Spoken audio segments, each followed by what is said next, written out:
Fabulous legs. Ooh, nice deep rich bouquet.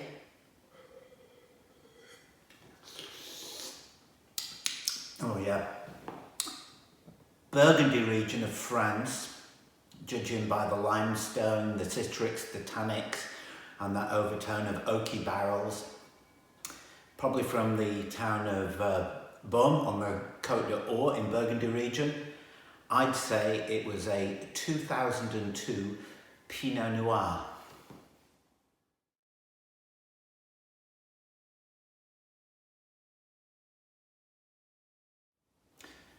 So here we are, Smoke and Mirrors number 3.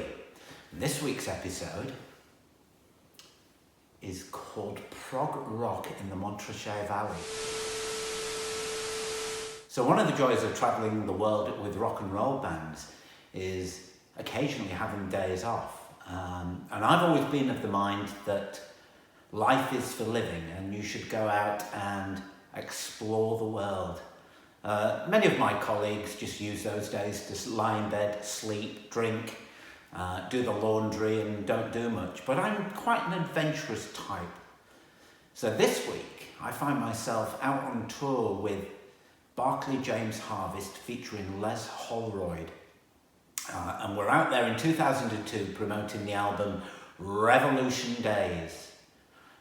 Now touring with Barclay James Harvest was always a wonderful experience because here were a bunch of gentlemen that were a little bit older than me, and I'm being very kind there, and they enjoyed the finer things in life. This included nice hotels, decent restaurants, premium transport on very nice buses, quite a few days off to enjoy the wonders of Europe.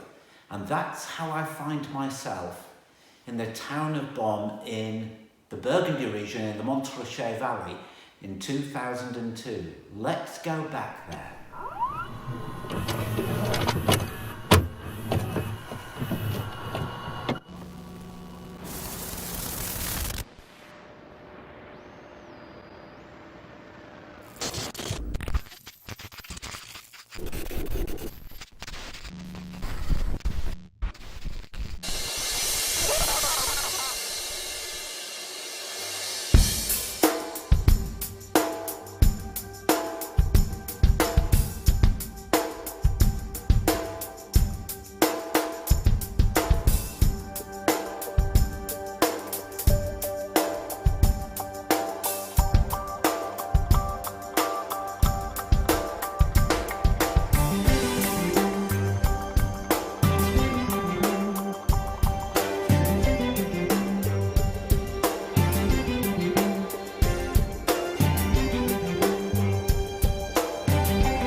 Travelling overnight for a wonderful day off, I arrived in the Montraché Valley on a lovely summer's day.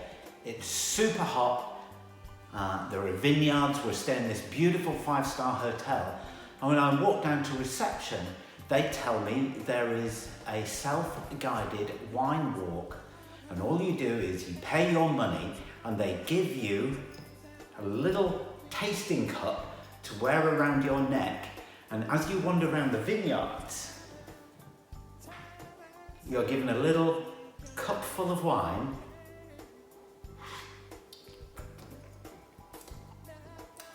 Yes. And you can try all the different varieties of wine in the valley. It's quite a long walk. It was very hot. I was given my little cup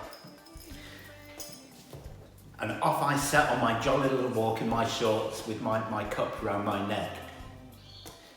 The walk is about 20 kilometres long, and bearing in mind it was about 37 degrees centigrade, it was quite a hot day.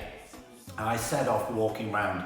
I got to the first cellar door, beautiful stone building, lovely cast iron gates. A little guy was there with a candle and a barrel. He saw my little cup, and as I held my little cup out, he filled it up with a minuscule amount of very expensive wine, which I immediately sculled. I thanked him and walked on to the next one. This carried on for about 2 hours, and then I realised that no one was measuring whether you could go in or out. So I walked back to the first place and walked back in the door, and he recognised me. I guess they don't get many English people there in a white t-shirt. And I held my little cup out and he went, no. And I was getting slightly pissed by then, and it was, encore de boisson, s'il vous plaît. Encore de boisson, s'il vous plaît. Of which he begrudgingly poured me another cup, which I sculled. And then, encore de boisson, s'il vous plaît. No, no, no, no, monsieur. Encore de boisson, s'il vous plaît. Of which he poured me another cup. Kept walking, visiting vineyards, walking through some amazing countryside, up the hills, down the hills, through all the different villages. And after a few hours, I'd completed the 20-kilometre walk, and I'd visited, I think, about 17 vineyards. And I started to walk up the road back to the hotel, by which point it was getting to aperitif time. And the band were all sat in the bar looking out of the window.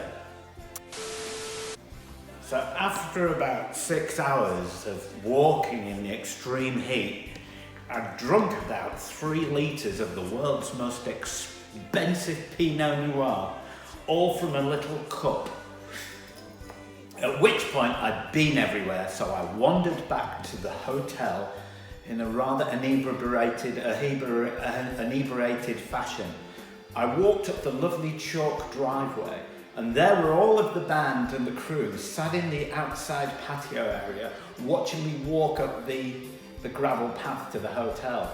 And every single one of them was in fits of laughter. And I thought it was because I was maybe veering a little bit to the left and the right.